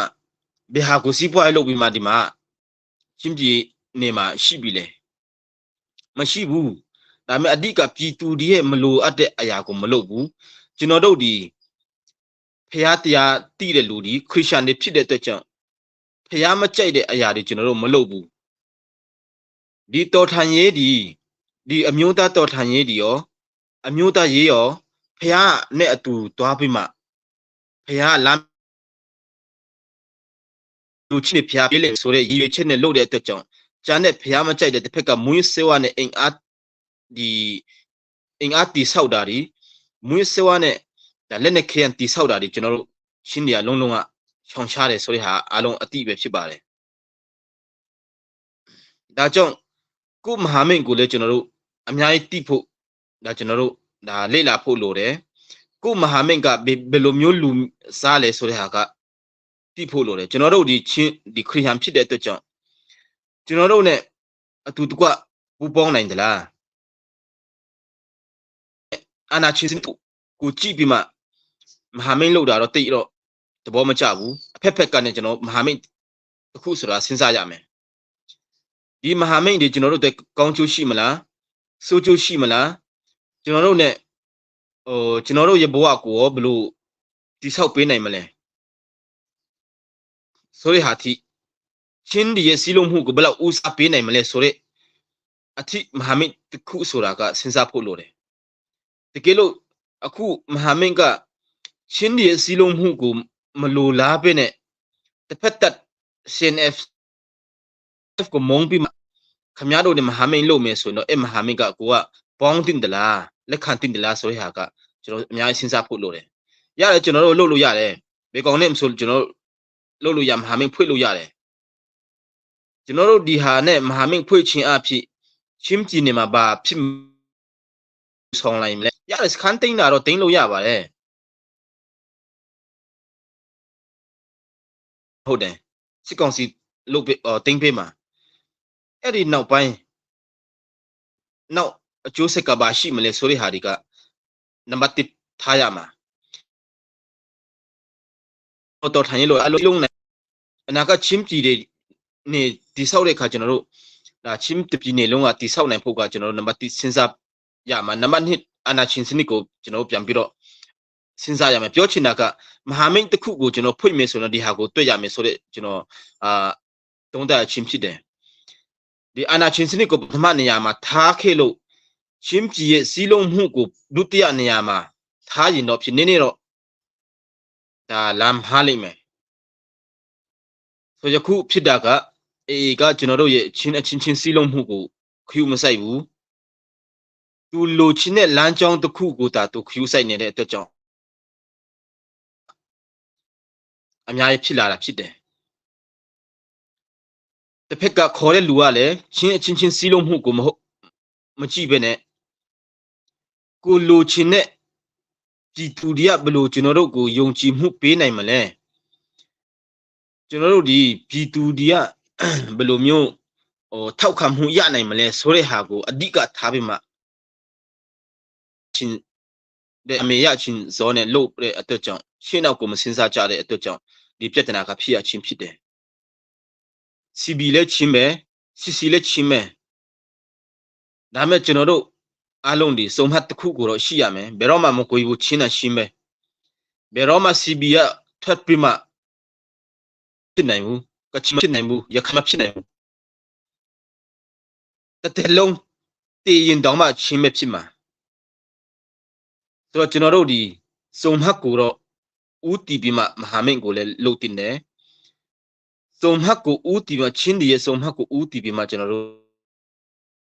တိုက်ပွဲလေးပေါ်ဆက်တယ်ဆိုတော့ကျွန်တော်တို့ချင်းလူဒီအေဒီအယောက်100တေတာနဲ့ချင်းလူတယောက်တေတာနဲ့ညီမျှတယ်အဲ့ဒါချင်းဒီအားလုံးနားလေတတ်ဖို့လိုတယ်ဒါကြောင့်အားလုံးတတိထားဖို့တော်ထန်ရေးကိုချစ်ဆက်သွားနိုင်တဲ့အခြေအနေမျိုးတွေမှာကျွန်တော်တို့အတူတကွ လက်သွင်းနိုင်ဖို့ကဒါဦးစားပေးဖို့လိုတယ်ဆိုတဲ့ဟာကိုပြန်ပြီးတော့ပြောချင်တယ်ဆိုတော့ယခုချိန်ထိတော့ကျွန်တော်တို့ဒီစောနာပြောသလိုဘယ်တပ်ဖွဲ့မဆိုပြည်သူလူထုပေါ်မှာစစ်ကောင်စီပြီးတော့အာဏာကိုပြန်ပြလို့လက်နက်နဲ့အာဏာကိုပြန်ပြလို့အမျိုးသားရေးတိဆောက်ရေးချင်းပြည်နယ်ရဲ့နိုင်ငံရေးတိဆောက်ရေးတုံးချပြီးမှ ICNC ဖြစ်မြောက်နိုင်အောင်လုပ်ရင်တော့အဲ့ဒီအဖွဲ့စီပါပြန်ပြီးတော့ကျွန်တော်တော်ထားမှာပဲချင်းလင်းကောင်စီကလည်းချင်းလင်းကောင်စီကအမူဝါဒကိုလက်နဲ့ကင်ပြီးမှလက်နဲ့အတင်းအတ္တမဒေတာနေရာတွေမှာဖွဲ့စည်းရင်တော့အဲ့ဒီအဖွဲ့တွေပြန်တော်ထားမှာပဲဆိုတော့ယခုချိန်ထိရှင်းရှင်းပြောမယ်ဆိုတော့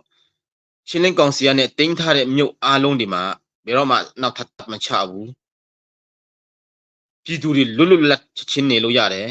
ဘယ်သူမှဘယ်ပြည်သူတယောက်မှဆန္ဒမပြဘူး CB ကခေါ်ပြီးမှအေးခေါ်ပြီးမှတခုတင်းလိုက်တာနဲ့ဆန္ဒပြတွေထပေါ်လာတယ်ကိုသွားတဲ့လမ်းကမဟာဒလာမဟန်ဒလာဆိုတာအဲ့မှာတစ်ချက်တော့ဒါပညာရှင်တို့ရေစဉ်းစားဖို့တော့လိုပါတယ်ဆိုတော့ဒီတုံးတက်ချက်နဲ့ဒီတစ်ဖက်ကကိုဟာကိုရက်တည်နိုင်တဲ့အခြေအနေကဘယ်လိုမျိုးရှိတယ်လဲဆိုတဲ့ဟာကိုနည်းနည်းပြောရချင်းဖြစ်တယ်အားလုံးကျေးဇူးတင်ပါတယ်ဟုတ်ကဲ့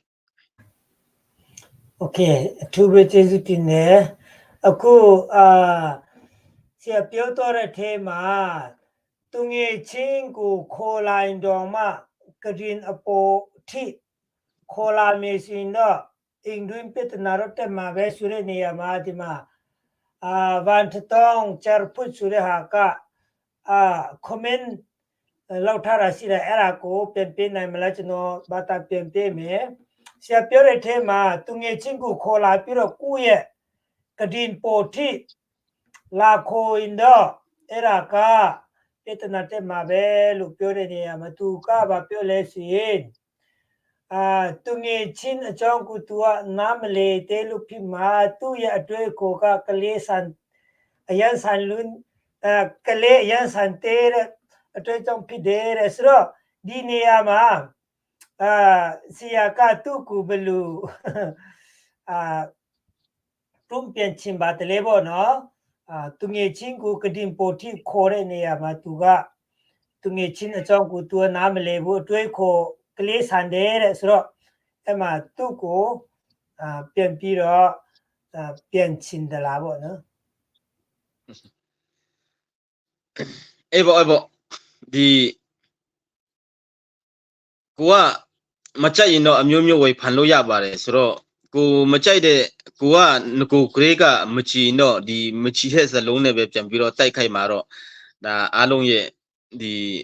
ရွေးချယ်တဲ့လမ်းစီမှာဆိုတော့ပုံလင်းပြောမယ်လူကိုခင်အိတ်ကမနိုင်နဲ့ဆိုတဲ့ဟာကစကပုံမှာလည်းရှိပြီးသားပဲ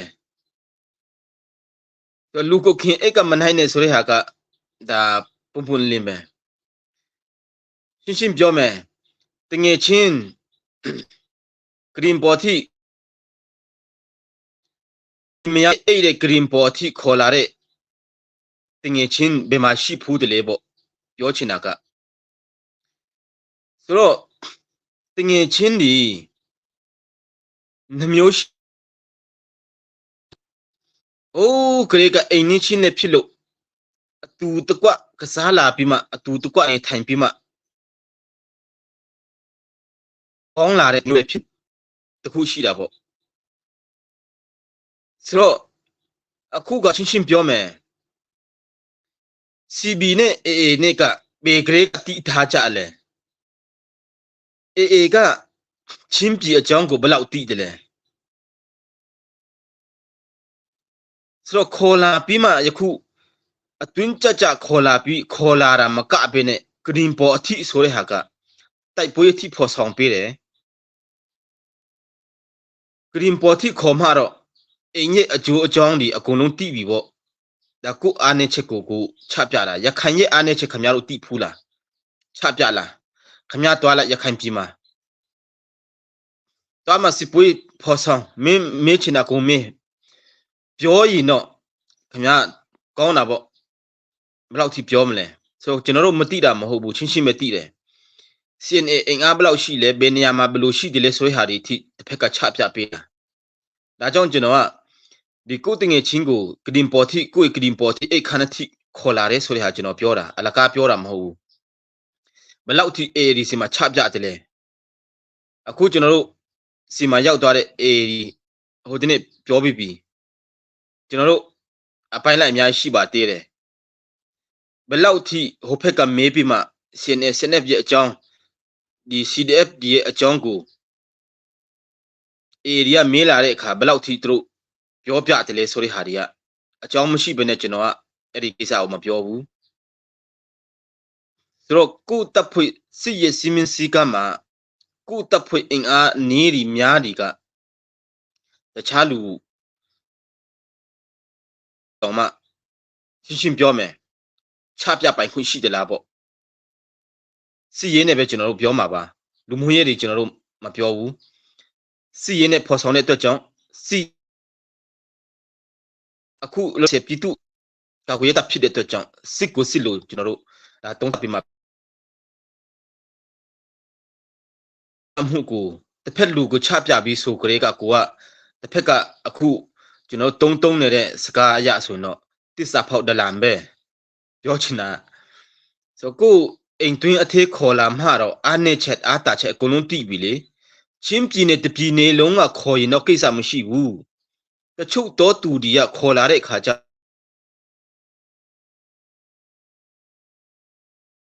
အားနဲ့ချက်မိဘရဲ့အားနဲ့ချက်လက်တည်တယ်အဲ့တငယ်ချင်းက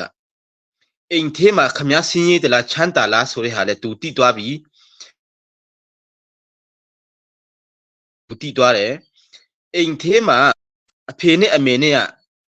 အဖေနဲ့အမေနဲ့ကဟိုချစ်ကြတလားဆိုတဲ့ဟာလဲတိသွားတယ်တမီးနဲ့အိမ်နဲ့ရမ်ချစ်ဖူးလားစကားများဖူးတလားဆိုတဲ့ဟာလဲတိကြတယ်ဆိုတော့ဒီဟာကိုကကောင်းသေးတယ်လို့ခံယူရင်တော့အဲ့ပေါ့ကျွန်တော်လည်းကလေးအသွေးခေါ်လို့ပဲမယူပေးလို့ရပါတယ်ဟုတ်ကဲ့ကျေးဇူးတင်တယ်သူပဲကျေးဇူးတင်ပါတယ်ဒီအကြောင်းရတဲ့ပတ်သက်ပြီးတော့ကျွန်တော်ကိုတိုင်စီလဲဘယ်သူငယ်ချင်းပဲဖြစ်ဖြစ်ကိုယ့်ရဲ့ကတင်ပေါ်ထိတော့မခေါ်ဘူးလို့ကျွန်တော်ကတော့ပြောချင်ပါတယ်နော်ဗန်တထောင်ချက်ပွတ် comment ကိုကျွန်တော်ပြန်ပေးပါတယ်နော်ကရင်ပေါ်ထီတော့ခေါ်ရင်တော့အမျိုးသမီးနဲ့ရဖြစ်မှာပါโอเคသူပဲကျေးဇူးတင်ပါတယ်ဒါကတကယ်ဟိုစားအတိတ်ပဲအားလေးနေလို့နော်ဆရာပြောထားတဲ့ဟာကကရင်ပေါ်ထီဥသူငယ်ချင်းလာခေါ်ရင်စရဲနေရမှာ comment နဲ့အကွက်တီတော့ဖြစ်နေလို့အပီသူရတွေ့လက်တာတော်တော်လေးထီရောက်တယ်ဆိုတော့အဲ့ဒါတော့အရမ်းမိုက်တဲ့မေခွန်းနဲ့အဖြီပေါ့နော်ဆိုတော့ဒီဒုတိယအနေနဲ့လောလောဆယ်မှာခုနဆရာပြောတဲ့အတိုင်းဒီကျွန်တော်တို့ချင်းပြည်အားလုံးလုံးမြတ်ဖို့ရဒီတော်လှန်ရေးကအဟံတာဖြစ်စေတဲ့ဒီ AA နဲ့ CB ပဋိပက္ခထဲမှာအခုလောလောဆယ်မှာ AA တွေကဒီရိုဟင်ဂျာတွေကလည်းအတော်လေးကိုတွန်းလှန်ပြီးတော့ကမ္ဘာကုလသမဂ္ဂထိသူတို့ကဟောစာဖြစ်နေတယ်ဒီเจ้าရနဲ့ပတ်သက်ပြီးတော့ဆရာဘယ်လိုတုံးတက်ချင်ပါတယ်လေဒီ AA တွေရဲ့တော်လှန်ရေးပုံစံကဘာကြောင့်လဲဆိုကိုယ့်ရဲ့ချင်းပြည်မှာသူတို့ကလာမှွေနေလို့ဒီကိစ္စနဲ့ပတ်သက်ပြီးတော့ဒီချင်းပြည်မှာပဲအခြေချမလားဟိုမှာနှုတ်ဆောက်ရင်တော့အဲ့ဒါကိုတုံးတက်ပေးလို့ရမလားသူတို့ရဲ့အခြေအနေကချင်းပြည်ကလည်းမလူလာဘူးတပိတ်မောက်နေပြီးဟိုဘက်ကလည်းကမ္ဘာကုလသမဂ္ဂထိရောက်နေပြီဆိုတော့အဲ့ဒီထဲမှာတုံးတက်ပေးလို့ရမလား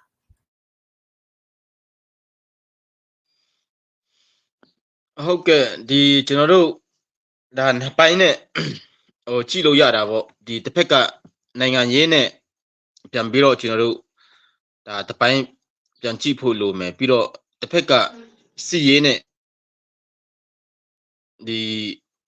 ကြည့်ဖို့လိုတာပေါ့ဆိုတော့ကျွန်တော်တို့ AAD ဟိုစောနာပြောတယ်လို့ဒီရိုဟင်ဂျာနဲ့ဖြစ်ပျက်တစ်ခုမှာဟိုတစ်ဖက်ကကုလသမဂ္ဂထိဒီရောက်တဲ့ဟာတွေရောရှိတာပေါ့ဆိုတော့တပ်ဖွဲ့ရေလို့ကျွန်တော်တို့ဖြစ်အချင်းချင်းစောနာပြောတယ်လို့ပေါ့ ချင်းပြည်နယ်မှာကဒီရိုဟင်ဂျာနဲ့အေဒီပြဿနာကဘယ်သူမှမဖန်တီးပေးပါဘူးသူတို့ဟာသူတို့ဖန်တီးတာအကြားကလည်းဘယ်သူမှဝင်ရောက်ဆွတ်ဖက်ပါတယ်ရှိဘူးဆိုတော့သူတို့ဟာသူတို့ဖန်တီးတဲ့ဟာဒီသူတို့ဟာသူတို့ဒီအေရဲ့လိုချင်တဲ့ဟာကဒီရခိုင်ပြည်နယ်မှာဟိုတစ်ဖက်ကလက်နဲ့ကင်မှာအေပဲရှိရမယ်ဆိုတော့ဒီကနေပြီးတော့ကျွန်တော်တို့ရခိုင်ပြည်ကိုကောင်းကောင်းလေးထူထောင်မယ်ဆိုတော့ရွေချက်နဲ့လည်းသူတို့လုပ်တာတစ်ဖက်ကကျွန်တော်တို့ကန့်ကွက်စရာအများကြီးမရှိပါဘူးဒါဘယ်လိုဆွေးနွေးမှုတွေလုပ်မလဲဘယ်လိုဟိုငင်းချမှုရယူမလဲဆိုတဲ့ဟာကဒါအားလုံးအကြိုက်ဖြစ်မှာဆိုအေရဲ့နိုင်ငံရေးဒီကဒါသူတို့ရဲ့လိုချင်တဲ့အရာ first ရှေ့တန်းတင်ပြီးမှလှုပ်လာဖက်ကကျွန်တော်တို့ဖက်ကတခြားတိုင်းသားလူတွေကလည်းပူပေါင်းပါဝင်ပေးဖို့တော့အများကြီးလိုတာပေါ့နိုင်ငံရေးကိုပြန်ပြီးတော့နိုင်ငံရေးအနေနဲ့ပြန်ပြီးတော့သုံးသပ်မယ်ဆိုရင်တော့ကျွန်တော်တို့တိုင်းသားအားလုံးဒီလူမျိုးကြီးဟိုဟာရလွှမ်းမိုးမှုအောက်ကနေလွတ်မြောက်ခြင်းနဲ့ဒါတိုင်းမှုတော်လကောင်းကျွန်တော်တို့ကဒါတော်ထမ်းရတဲ့အခြေအနေမျိုးဖြစ်တယ်ဒီဟာပဲအေးလေသူတို့ကြိုးစားနေတဲ့တစ်ဖက်ကဆိုတော့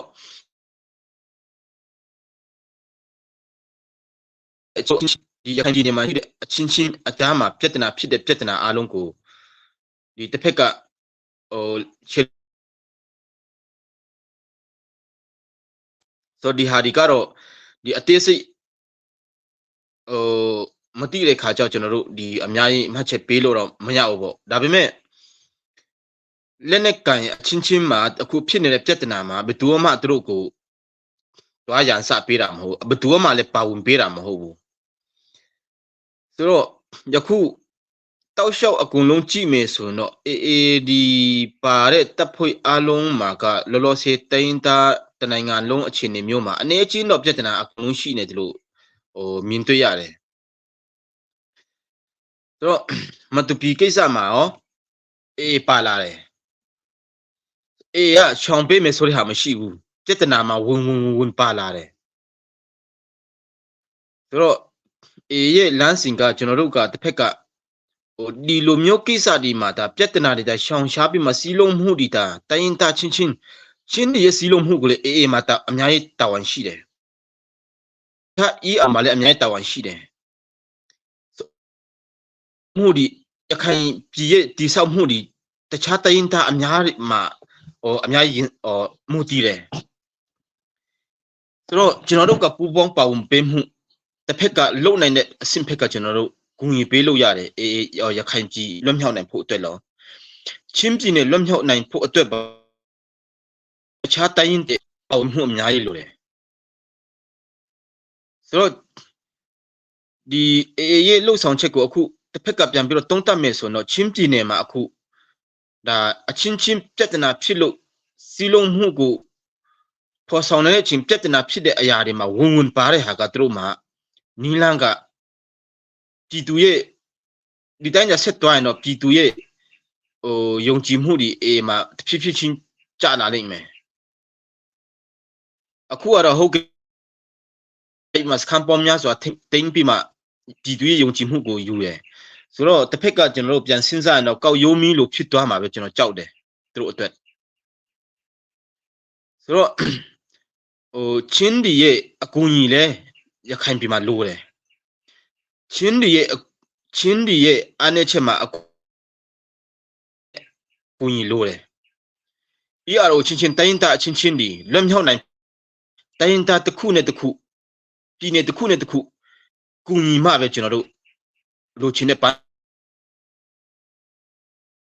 အဖွေကိုကိုယ်ခိုင်းလိုက်ဒီအဖွေကိုကိုယ်ခိုင်းလိုက်ဟိုပြဿနာမှာဝင်ပါဒီပြဿနာဝင်ပါဆိုတော့ရခိုင်လည်းမအောင်မြင်ဘူးချင်းလည်းမအောင်မြင်ဘူးတခြားတိုင်းတာလည်းမအောင်မြင်ဘူးအချားမှာတိုင်းတာချင်းပြဿနာပြန်ဖြစ်မဲ့ဟိုအနေထားမျိုးပဲဖြစ်လိမ့်မယ်ဆိုတော့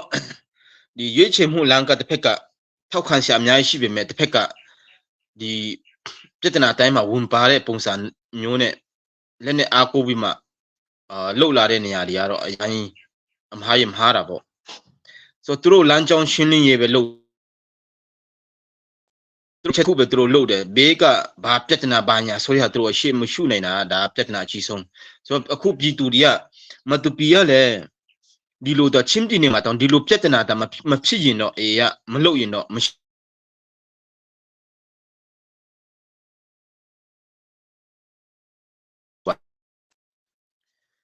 ထောက်ခံတဲ့ဖွဲ့တွေပဲရှိမှာပါပြောချင်တာကဆိုတော့ဒီကိစ္စမှာရော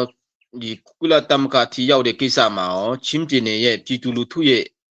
ဒီအဆုံးဖြတ်ပိုင်းမှာရောသူတို့ရဲ့လုပ်ရပေါ်မှာအများကြီးချက်ဆက်မှုတည်လိမ့်မယ်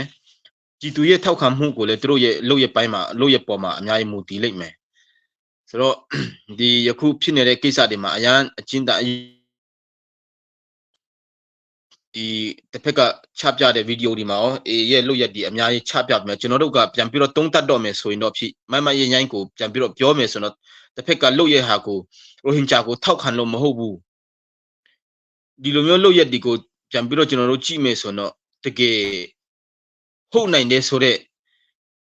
အေမဟာနိုင်တယ်ဆိုတော့မှတ်ချက်ဒီအများကြီးပြည်သူကပေးနိုင်တယ်ဆိုတော့ဒါကြောင့်သူတို့ရဲ့တိုင်းတာအချင်းချင်းပေါ်မှာတော့ကောင်းဒီအနေပုံထိုင်ပုံတွာလာပုံစစ်တိုက်ပုံအများကြီးတတိထားဖို့လိုတယ်ဒါဆိုရင်တော့ဒီအများကြီးကျွန်တော်တို့သူတို့ဖက်ကလည်းပါဝင်နိုင်တယ်လို့ကျွန်တော်ဖက်ကလည်းအများကြီးပူပေါင်းဆောင်ရွက်မှုလုပ်လို့ရတယ်ဆိုတော့သူတို့ရဲ့အတွင်းကိစ္စကိုတော့ကျွန်တော်တို့လည်းဒါက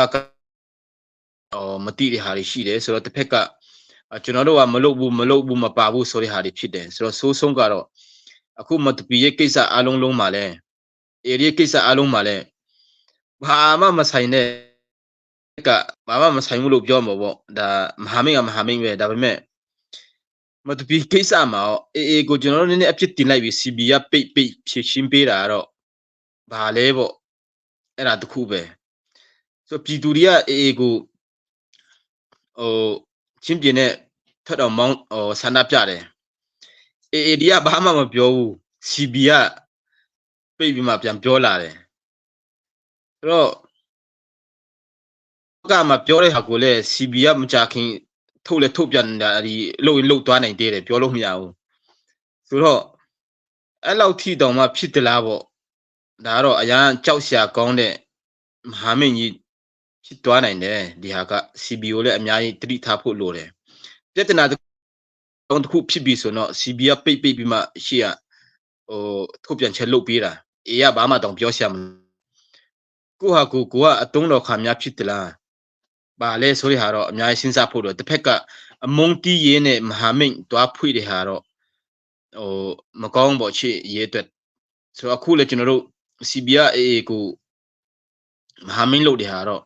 တစ်ဖက်တက်အဖွေအစည်းကိုမုံလို့တစ်ဖက်အတက်ဖွေအစည်းကိုမကျေနပ်လို့မဟာမိတ်လို့တယ်လို့ပဲကျွန်တော်တို့မှတ်ချက်ပေးချင်တယ်ဆိုတော့ AD လည်း AD ရဲ့လမ်းစဉ်ကိုလည်းကျွန်တော်တို့တိုင်းတာပေါင်းဖို့လိုတယ်ဒါပေမဲ့ဖက်ကလည်း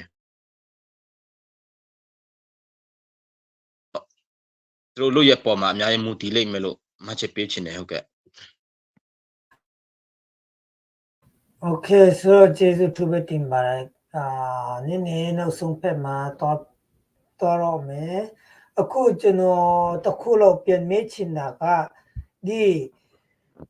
AA တွေကပြန်တော့မယ်တဲ့အဲ့ဒါကို CB တွေက AA တွေပြန်မဖြစ်ဘူး CB မတားတဲ့အကြောင်းရောပြီးတော့တကယ်လို့ AA တွေကချင်းပြည်ကနဲ့မလူလားတော့ဘူးတပိုက်လည်းမဟုတ်ပြီဆိုတော့သူတို့ကကိုအတိနဲ့ကိုပြန်သွားတော့မယ်ဆိုရင် CB တွေကဘယ်လိုအခြေအနေရောက်နိုင်ပါတယ်လဲအဲ့ဒါလေးကိုအတူကောဆုံးတုံးသက်ပေးနိုင်မလား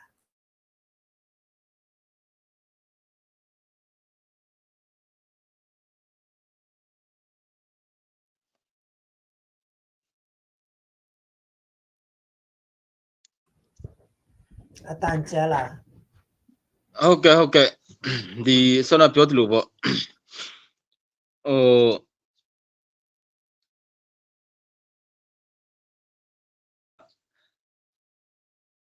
သူတို့ရဲ့မဟာမိတ်လုတ်ပုံကအဲ့ဒါပဲပြောတာဆို ဆိုတော့ကျွန်တော်တို့ရဲ့အားနဲ့ချက်အားခင်ဗျားတို့ပြန်လိုက်တော့ဆိုရင်လည်းသူတို့ဖက်မှာကျွန်တော်တို့ရဲ့အားနဲ့ချက်အားတာချက်တဲ့တိပိတာဆိုယခုဖြစ်တဲ့ဟာကအေးတာချင်းပြည်နယ်ကမလို့တော့ဘူးဆိုပြီးတော့သူတို့ပြန်ခိုင်းဖို့ဆိုတာကကျွန်တော်အများစဉ်းစားဖို့လိုတယ်ဘာကြောင့်လဲဆိုတော့သူတို့မှာရှင်းပြောမယ် ICCD ချင်းပြည်နယ်မှာလူဦးရေနဲ့တော့ကြည့်မယ်ရခိုင်နှုန်းနဲ့ဘလောက်ကထောက်ခံမှုရှိတယ်လေ CBD ပြောချင်တာကဆိုတော့တစ်ဖက်ကယုံကြည်မှုကိုရယူချင်တယ်ဆိုတဲ့နေရာမှာကကျွန်တော်သုံးတတ်တာတော့အေးတာမခေါ်ရင်တော့ CB ကိုလည်းသူ့ဟာသူရက်တည်နိုင်ရင်တော့အများကြီးပြည်သူကထောက်ခံမှုတွေရယူနိုင်တယ်လို့သုံးတတ်တာပေါ့ဆိုတာက CBD အများကြီးကပို့ပြီးတော့မုံတီးရေးတွေပြန်ပြီးတော့လှုပ်တဲ့ဟာတွေကကြောင့်ပဲသူတို့ထင်တာတော့ကိုခေါ်ပြီးမှစခန်းအများကြီးတင်းပြီးမှပြည်သူတွေရဲ့ယုံကြည်မှုကိုရယူမယ်လို့သူတို့ဒီထင်တာပေါ့ဒါပေမဲ့အခုကပြောင်းပြန်ဖြစ်သွားတယ်ခေါ်လိုက်မှသူတို့ကိုပြည်သူရဲ့ယုံကြည်မှုကပို့ပြီးတော့စင်းစေတဲ့အဖြစ်ပြက်တွေဖြစ်သွားတာဆိုတော့ယခုကပြည်သူရဲ့ယုံကြည်မှုကိုပြန်ပြီးတော့တည်ဆောက်နိုင်ဖို့ဆိုတာကသူတို့အတွက်အတင်းအတ္တမဆိုတဲ့ဟာပဲတုံးတော့မှာဒီဟာလို့ရမယ်စီယုံရေးလည်းမစင်းနိုင်စီယုံရေးလည်းမစင်းနိုင်တဲ့အခါကျတော့ပါပဲတုံးရတော့မှာအာနာပဲတုံးရတော့မှာဆိုဒီလိုတုံးတဲ့ချင်းကိုလည်းလွယ်နဲ့သူတို့မောင်းထုတ်နိုင်မှာမဟုတ်ဘူး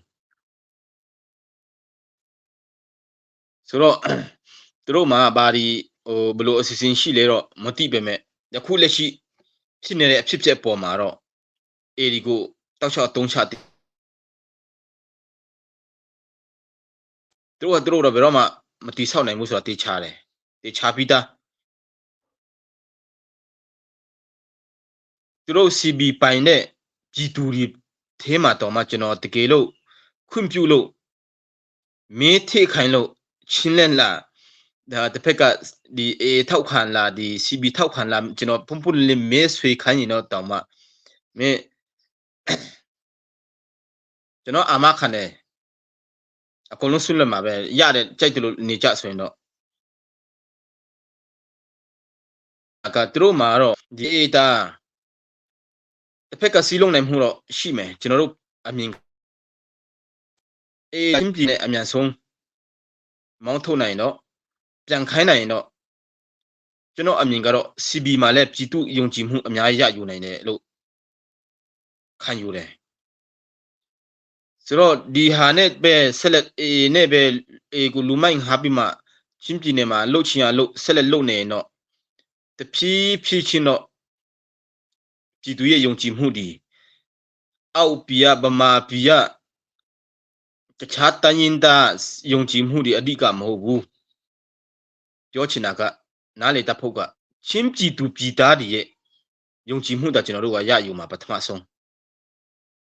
ကျွန်တော်တို့ဒီချင်းတပ်ဖွဲ့ဖြစ်တဲ့အတွက်ကြောင့်ချင်းပြည်ကိုကာကွယ်တဲ့တပ်ဖွဲ့တွေဖြစ်တဲ့အတွက်ကြောင့်လောလောဆယ်တနိုင်ငံလုံးအတွက်ကျွန်တော်တို့လုတ်ပေမဲ့ပြောချင်တာကပထမဆုံးကျွန်တော်ပြည်သူပြည်သားတွေပိုင်တဲ့ပြည်သူပြည်သားတွေရဲ့ယုံကြည်မှုကိုပထမဆုံးရယူဖို့လိုတယ်အောက်ပြည်ဟိုတိုင်းတာဘလောက်ပဲထောက်ခံချက်ပေးကိုလူကကိုစွန့်ပစ်ပြီးဆိုတော့အလကားပဲနောက်ဆိုတော့တပုံပဲဖြစ်မှာဆိုတော့ပြောချင်တာကဒီပြည်သူရဲ့ယုံကြည်မှုကိုရယူချင်တယ်ဆိုရင်တော့ CB ကသူ့ဟာနဲ့သူရက်တည်နိုင်တော့ရနိုင်တယ်ဒါပေမဲ့နဲ့ဆက်လက်ပြီးတော့အခုရှက်ဆက်ရှောက်ပြီးမှအလုပ်မေးဆိုတော့ပြည်သူယုံကြည်မှုကတော့ဒီနေ့ပြီးဒီနေ့ကျဆင်းမှာပဲအဲ့ဒါတော့ဒါတစ်ဖက်က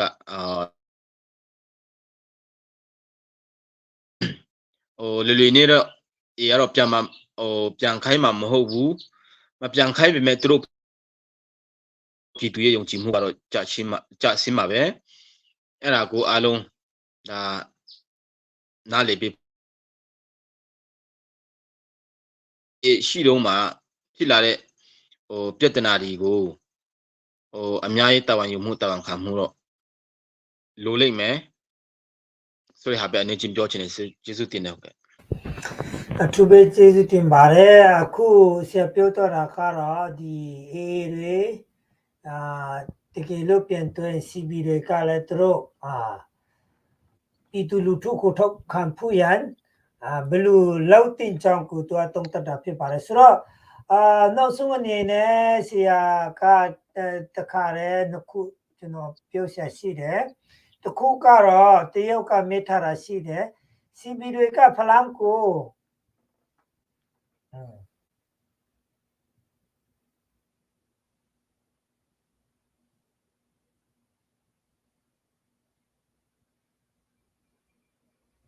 Okay.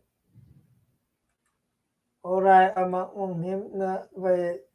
na comment ka mo manghem. Alom karakan pek la messenger ka karakan kot la. Okay. Atu he kan sia pa he. Chan jong tu sa we awin kai ti ma awin kai lo kan chen kan ngol ko lai. To pa ti kan vun nga lai tu he.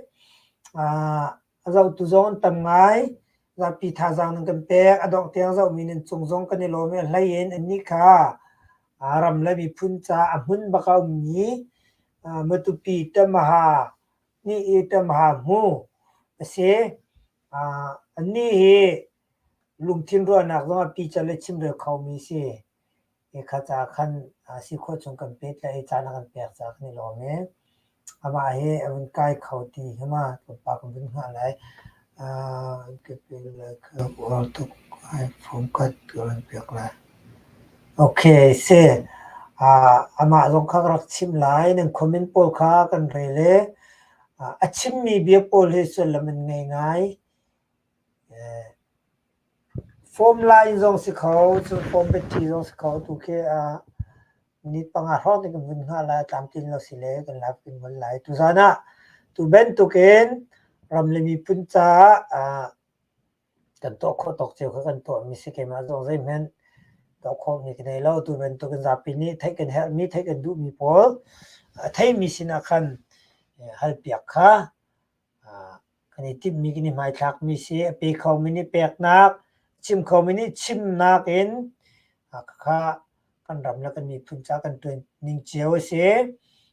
ani chet ata chet kha alo cheu lo chinro alung ka ani chet ne ata chet ka ma tu cha bu eri twe chong chinro tat nai de phe ka ne pawin pi ro khu lu myo di lu myo si si ko alo thara phi ba re chino ko tai le tat nai sung di Okay tu ka win lu mi ya ro bu de so ro Okay ba pa phit ni da le de line be phit me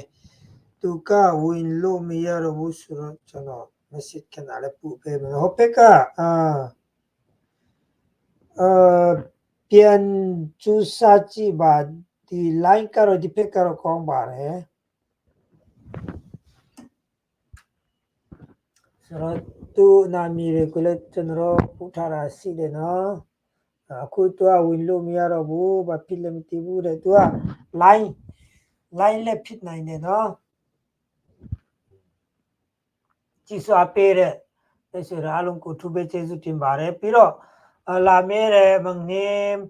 tu Facebook account ko chno pu pe me pi ro the pe lu ya re no tu ko phone number pen tong lai chno tu ko te chet lo link pu pi ba no sung ama saka pyo pe phu yan chno tu ko pian te chet lo no sung ama saka pyo pe phu te chet lo pian pu me tu win line de sin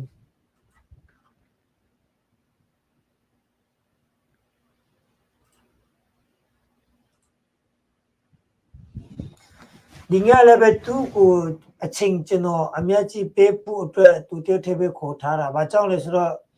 သူတို့က line လည်းမကောင်းဘူးပြီးတော့သူတို့ပြောချင်တဲ့ຢာတွေသူတို့ပြောချင်တာဖြစ်သူတို့လည်းပူပြီးမှပေါ့တယ်နော်တော်လိုင်းရေးလောက်တဲ့ခါမှာအလောက်လောက်တဲ့ခါမှာပဲဖြစ်ဖြစ်လူတွေကဖြစ်အားတွေညလာတဲ့ခါမှာမခိုင်နိုင်ဘူးဒီလိုကြောင့်သူတို့ဒီလိုမျိုးစိတ်ထဲမှာကင်းအောင်တဲ့အရာတွေကိုသူတို့ဒီသူပို့ကိုသူတို့လောင်းချက်တဲ့ခါမှာသူတို့လည်းပူပြီးမှပေါ့တယ်အတိတ်ကနဲ့သူတို့ energy ပြန်ရတာပေါ့နော်ဒီလိုကြောင့်သူတို့လည်းစိတ်ထဲမှာခံစားတဲ့အရာတွေကိုများပြောခိုင်းဖို့လိုတယ်ပြည်သူတွေကိုများချက်ပြခိုင်းဖို့လိုတယ်ဘာကြောင့်လဲဆိုတော့သူတို့က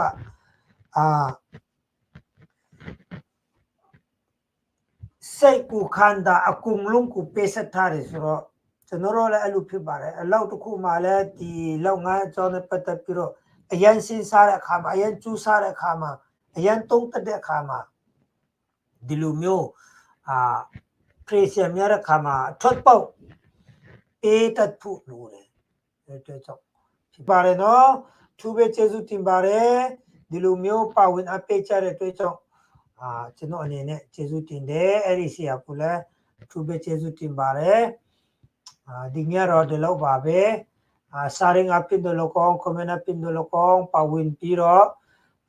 အားပေးတဲ့မိတ်ဆွေတို့အားလုံးကိုသူပဲကျေးဇူးတင်ပါတယ်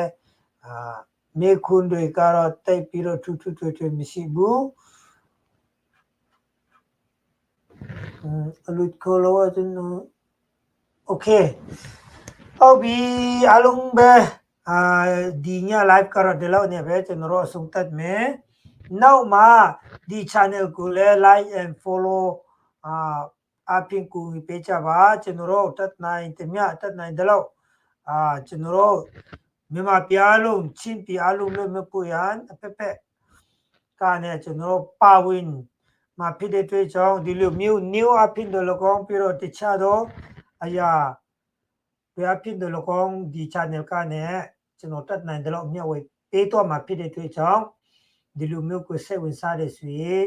ကျွန်တော်ရဲ့ channel ကို like subscribe အားပေးဖို့ရမေ့ပါနဲ့တချို့လူတွေကတော့ဒီ follow လုပ်ပေမဲ့ဒီall notification ကိုမနိုင်တဲ့ခါကျတော့ကျွန်တော် line တက်တင်လက်တော့မမြင်ဘူးအဲ့ဒါကြောင့်အကုန်လုံး notification ကိုလည်းall ကိုနိုင်ပေးဖို့မမေ့ပါနဲ့ thank you ပါ good luck ပါအားလုံးပဲကျေးဇူးတင်ပါတယ် good night good morning နန်ဇာတင်မထောက်အလုံးသူဇန်ကလပ်ချင်ပါရဲ့ဆလာမော